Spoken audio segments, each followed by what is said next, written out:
사도신경으로 우리의 신앙을 고백하겠습니다. 전능하사 천지를 만드신 하나님 아버지를 내가 믿사오며 그 외아들 우리 주 예수 그리스도를 믿사오니 이는 성령으로 잉태하사 동정녀 마리아에게 나시고 본디오 빌라도에게 고난을 받으사 십자가에 못 박혀 죽으시고 장사한 지 사흘 만에 죽은 자 가운데서 다시 살아나시며 하늘에 오르사 전능하신 하나님 우편에 앉아 계시다가 저리로서 산자와 죽은 자를 심판하러 오시리라. 성령을 믿사오며 거룩한 공회와 성도가 서로 교통하는 것과 죄를 사하여 주시는 것과 몸이 다시 사는 것과 영원히 사는 것을 믿사옵나이다. 아멘.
나를 위임하시고 항상 붙드네 구원하는 사람을 항상 붙드네 나를 붙드네 나를 붙드네 사랑하는 나의 주 나를 붙드네. 이 시간 하나님께서 주신 말씀은 시편 1편입니다. 시편 1편 저하고 같이 합독하도록 하시겠습니다. 복 있는 사람은 악인의 꾀를 쫓지 아니하며 죄인의 길에 서지 아니하며 오만한 자의 자리에 앉지 아니하고 오직 여호와의 율법을 즐거워하여 그 율법을 주야로 묵상하는 자로다. 저는 시냇가에 심은 나무가 시절을 쫓아 과실을 맺으며 그 잎사귀가 마르지 아니함 같으니 그 행사가 다 형통하리로다. 악인은 그렇지 않으며 오직 바람에 나는 겨와 같도다. 그러므로 악인이 심판을 견디지 못하며 죄인이 의인의 회중에 들지 못하리로다. 대저 의인의 길은 여호와께서 인정하시나 악인의 길은 망하리로다. 아멘. 1970년도 100만 명이었던 신생아의 출생률은 80년대에는 86만 명으로 90년대에는 65만 명으로 점점 감소하여서 2020년도 현재는 28만 명으로 집계가 되었습니다. 활발해진 여성들의 어떤 직업 진출과 또 집값을 포함한 물가 상승, 또 이런 여러 가지 이유가 있고요. 또한 결혼이 이제는 필수가 아닌 어떤 선택의 어떤 형태로 바뀌어졌기 때문입니다.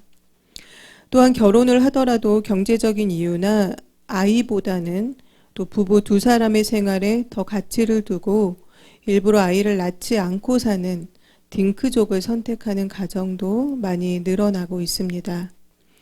이러한 이유들로 출생률이 급격하게 감소하게 되면서 자녀들을 더욱 귀하게 기르다 보니 정말 가르쳐야 할 것들을 제대로 가르치지 못하여서 개인적으로 또는 사회적으로 문제가 생기는 경우가 점점 많아지고 있음을 보게 됩니다.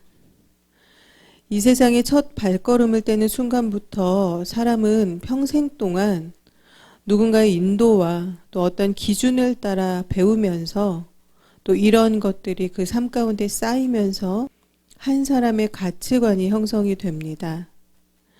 그 길을 인도하는 사람은 첫째는 부모님이 될 것이며 또한 선생님이 될 것이며 친구나 배우자가 될 것이며 직장 상사를 비롯하여서 우리가 인생을 살아가면서 만나는 모든 사람들을 통하여 전반적으로 영향을 받게 됩니다. 그렇기 때문에 부모에 따라 또는 환경에 따라 또는 만나는 사람에 따라 한 사람의 그 삶의 길은 형통의 길이 될 수도 있고 고통과 괴로움의 길이 될 수도 있습니다. 오늘 본문 시편 1편은 사람이 살아가면서 따르게 되는 길, 가게 되는 길에 대해서 의인의 길과 악인의 길을 비교하여서 말씀하고 있습니다. 먼저 본문 1절을 보시면 복 있는 사람이 가지 말아야 할 세 가지 길에 대해서 말씀을 하고 있습니다. 첫째는 악인의 꾀를 따르지 않아야 하며, 둘째는 죄인들의 길에 서지 말아야 하며, 셋째는 오만한 자들의 자리에 앉지 않아야 합니다. 이 문장에서 우리가 주목하여 보아야 할 것은 따르는 것, 즉 이것은 걸어가는 것을 말하는 것인데요. 걸어가는 것, 또 서는 것, 앉는 것, 이 세 가지는 모두 동일한 의미를 지니고 있습니다. 그러나 이것은 점점 타락해가는 인간의 타락의 과정의 그 길을 3단계로 말씀을 하고 있는 것입니다. 즉 이 세 가지는 죄의 크기가 점진적으로 발전해가는 그 단계를 말씀하는 것입니다.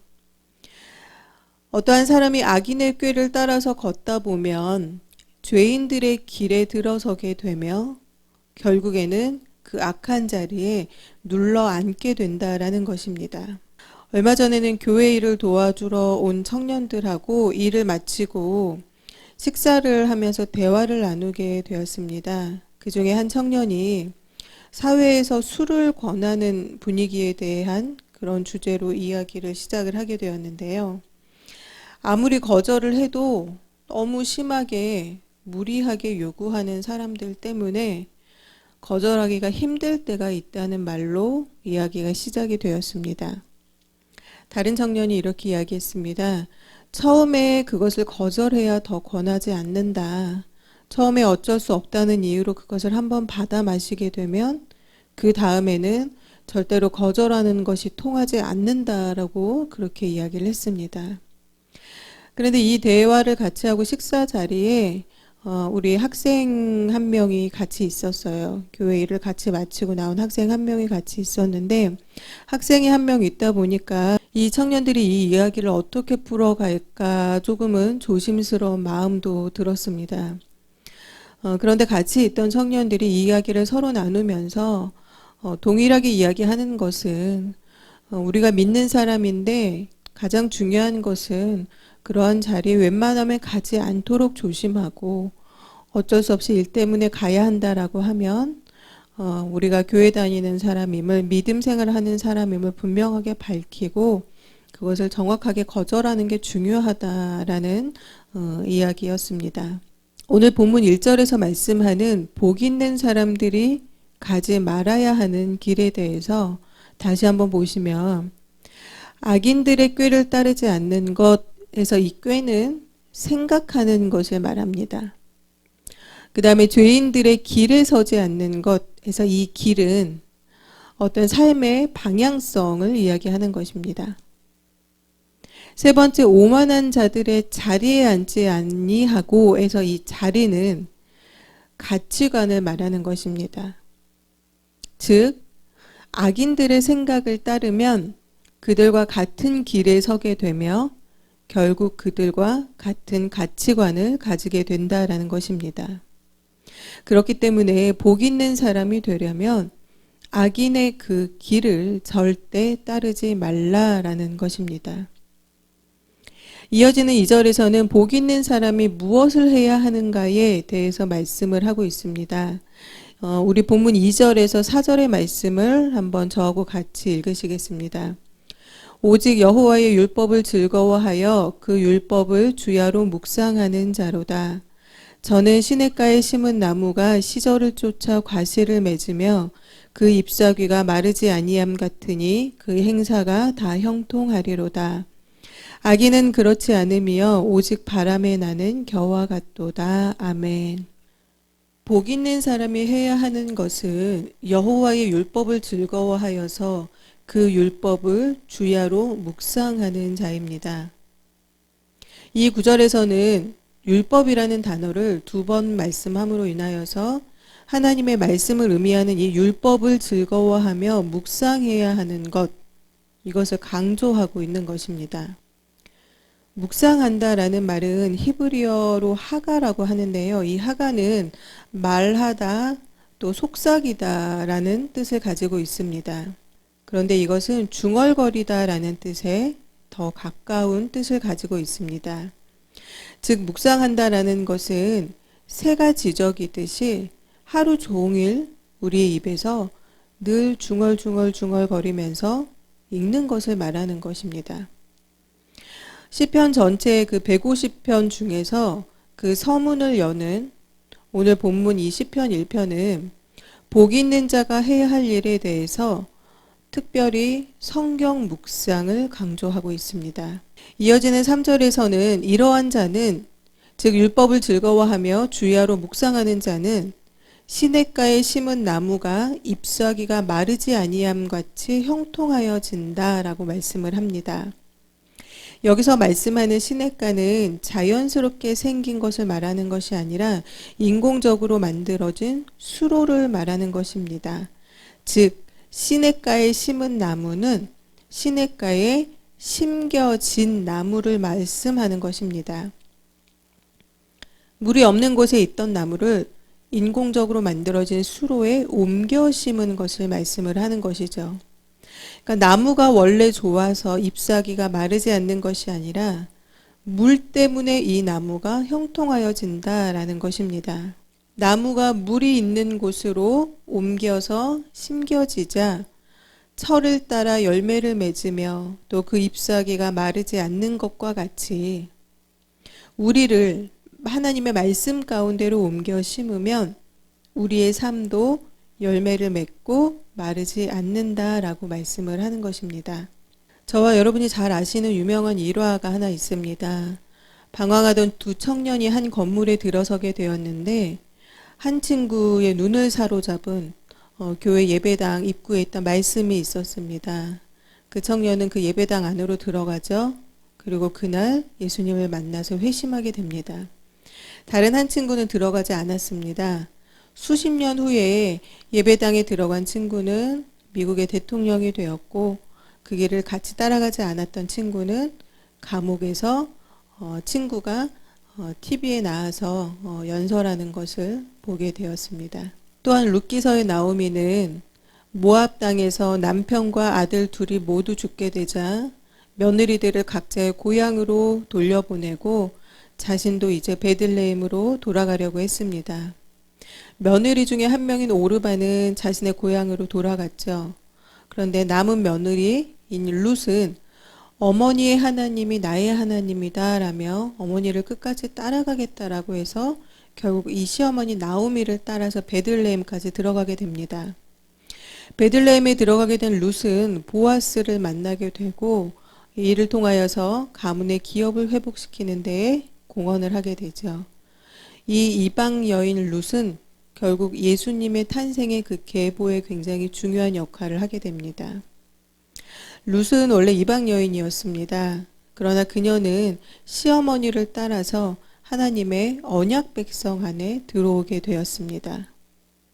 물이 있는 시냇가에 심겨진 룻은 복 있는 사람이 되었습니다. 그 삶이 형통하게 되었습니다.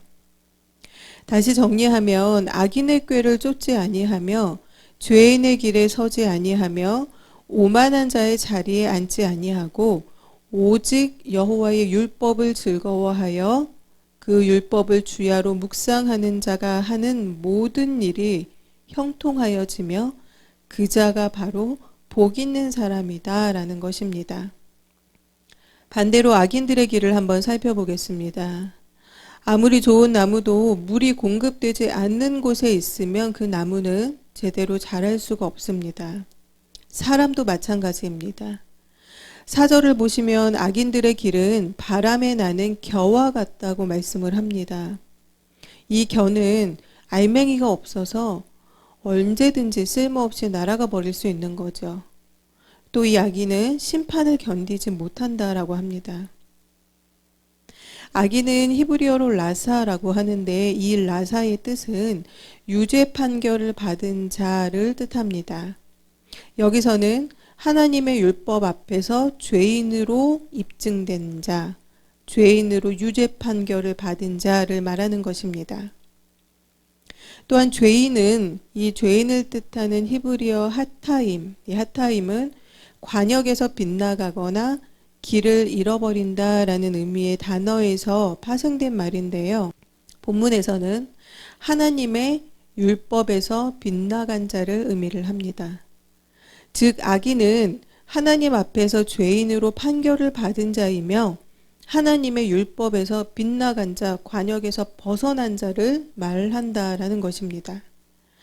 다시 말씀드리면 악인의 삶은 언제든 날아가 버리는 겨와 같으며 의인들의 회중에 들어가지 못하는 자들입니다. 왜냐하면 이들은 하나님의 말씀하고 상관없이 사는 사람들이기 때문입니다.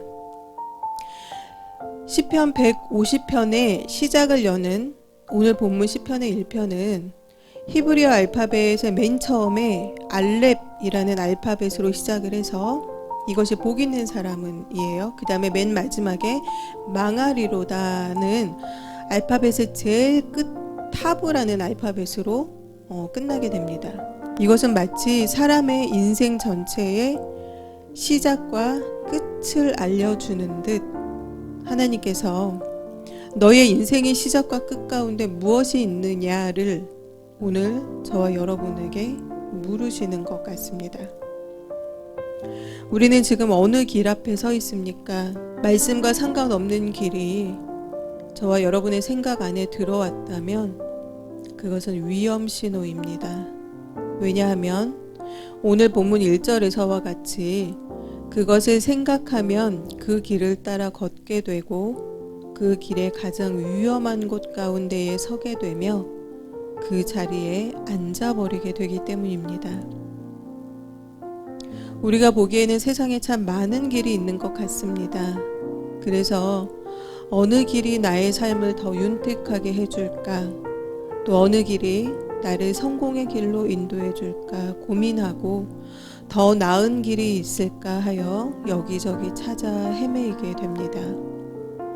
그러나 여러분, 하나님은 오늘 본문을 통하여서 사람에게는 오직 의인의 길과 악인의 길이 있음을 말씀하십니다. 누군가 나에게 조금 잘해주고 또 물질적인 이득을 준다고 해서 그와 함께 하는 길이 의인의 길이 아닙니다. 형통의 길이 아닙니다. 하나님이 없이 사는 사람, 말씀하고 상관없이 사는 사람이 나에게 이유 없이 잘해주고 다가오는 것은 오히려 조심하고 경계해야 할 일이기 때문입니다. 왜냐하면 사단은 늘 우리 곁에서 우리가 의인의 길을 가지 못하도록 삼킬 자를 찾고 있기 때문입니다. 우리는 하나님의 은혜가 아니면 단 하루도 온전하게 살아낼 수가 없습니다. 관역을 벗어나는 화살과 같이 시시때때로 다른 생각을 하고 틈만 나면 죄악된 생각이 머릿속을 사로잡습니다. 사단은 이것을 놓치지 않고 죄를 짓는데 용기를 북돋아주고 이것을 결국 실천하게 만들어 버립니다. 우리의 삶이 하나님께서 말씀하시는 곳 그 한가운데에 정확하게 꽂히지를 못하고 자꾸만 관역 밖으로 빗나가 버립니다. 사랑하는 성도 여러분, 시냇가에 심겨진 나무와 같이 하나님의 말씀 가운데 심겨지는 저와 여러분이 되시기를 바랍니다. 그리하면 물이 나무의 열매와 잎사귀를 마르게 하지 않는 것과 같이 하나님의 생명의 말씀이 생수와 같이 우리 삶 가운데에 흘러서 우리의 삶을 복 있는 형통한 삶의 길로 인도하실 줄 믿습니다. 기도하겠습니다. 하나님, 오늘 시편의 말씀을 통하여서 우리의 삶이 의인의 길과 악인의 길이 있으며 의인의 길을 따르는 자가 있고 악인의 길을 따르는 자가 있음을 보았습니다. 우리는 누구나 복 있는 자가 되기를 원하며 형통한 삶을 살기를 원합니다. 복 있는 자가 되기를 원하고 형통한 자의 삶을 살기를 원하면서 하나님의 말씀을 따라가는 것이 아니라 세상을 따라갈 때가 많이 있음을 고백합니다. 복 있는 사람은 악인의 꾀를 쫓지 아니하며 죄인의 길에 서지 아니하며 오만한 자의 자리에 앉지 아니하고 오직 여호와의 율법을 즐거워하며 그 율법을 주야로 묵상하는 자로다 라고 말씀한 오늘 시편 기자의 고백과 같이 우리가 복 있는 자 형통한 자가 되기 위해서 오직 하나님의 말씀을 즐거워하며 그 말씀을 주야로 묵상하는 자가 되게 인도하여 주시옵소서. 그리하여서 시냇가에 심겨진 나무가 열매를 맺고 그 잎사귀가 마르지 아니함과 같이 우리의 삶이 하나님의 말씀 가운데 심겨져서 마르지 않는 형통함의 길로 주님께서 우리를 인도하실 줄 믿습니다.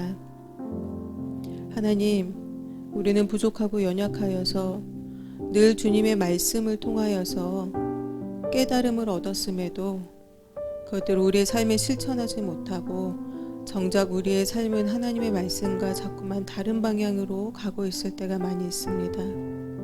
주님, 하나님께서 매일 공급하여 주시는 그 주님의 말씀을 통하여서 깨달음을 얻는 것에서 끝나는 것이 아니라 주님께서 인도하시는 그 길을 따라 사는 그런 우리 모두가 되게 주님 도와주시옵소서. 스스로 연약하고 부족하다라고만 하는 것에서 그치는 것이 아니라 주님께서 인도하시는 그 형통한 길, 복 있는 자의 길 가운데 서기 위하여서 하나님의 말씀 앞에 엎드리고 주님의 말씀을 주야로 묵상하고 예배와 기도 생활을 게을리 하지 않는 그러한 결단력이 있는 우리 모두가 될 수 있도록 주님 우리를 인도하여 주시옵소서. 오늘의 이 말씀을 통하여서 우리 모두가 하나님께서 인도하시는 그 길을 따라가는, 그래서 주님께서 주시는 복과 주님께서 주시는 형통함을 누리는 우리 모두가 되게 하여 주시옵소서.